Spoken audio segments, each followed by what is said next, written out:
Okay, if you have a clock like this that has the round mechanism attachment on the back and you need to remove it to do a replacement, all you do, I'm right-handed, so I like to hold the round mechanism on the back with my right hand. I'm not touching the vinyl, that way I don't accidentally break it. I'll take the hands and just spin them so they're slightly apart from each other. Start with the second hand, grab it right in the middle on the pin, and just kind of pull up and wiggle. They pop right off. Now grab a hold of the edge in the middle of the minute hand, just kind of pull and wiggle. Sometimes if you rotate it around, kind of pry up a little bit on both sides. They're snug, but they come off. Same with the last one, that one came off easy.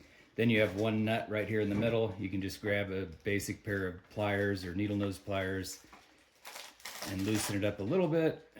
Once you get it loosened a little bit, you can do it by hand, spin that off.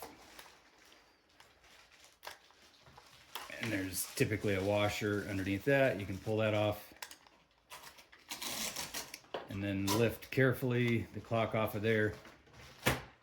So your mechanism is in here. Basically just go ahead, when you put it back together, obviously this part goes in first through that hole. Here's your hanger part where it's going to hang on the wall. The battery is on the opposite side on the bottom facing out, so you're going to want to make sure it's facing this way so you have access to the battery. And then pop that through the bottom. Put your washer back on. Put the nut back on. You can get it started by hand, make sure it's threaded on there right. You're going to want to make sure the hanger is approximately at the 12 o'clock position. You can turn it afterwards, but go ahead and tighten it a little bit. You don't have to get this really tight, just so it's snug. And then for your hands, you're going to start with the hour hand. You can see on here, probably there's the lower, wider, round part and then the upper, narrower part. But the hour hand's going to push down onto that bottom section. The minute hand, push it down. And then for the second hand, it has this pin. You don't want to shove the pin all the way down in there. You just set it over the middle and just give it a light push.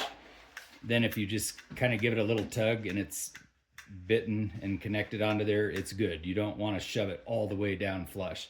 The only other thing then, when you hang it, if by chance when you hang it, it hangs a little crooked either way, you can always counter turn this back round mechanism just a little bit one way or the other, and it will offset the weight to make it hang straight, because some of our clocks may have more of one side cut out than the other, which make it heavier on that side.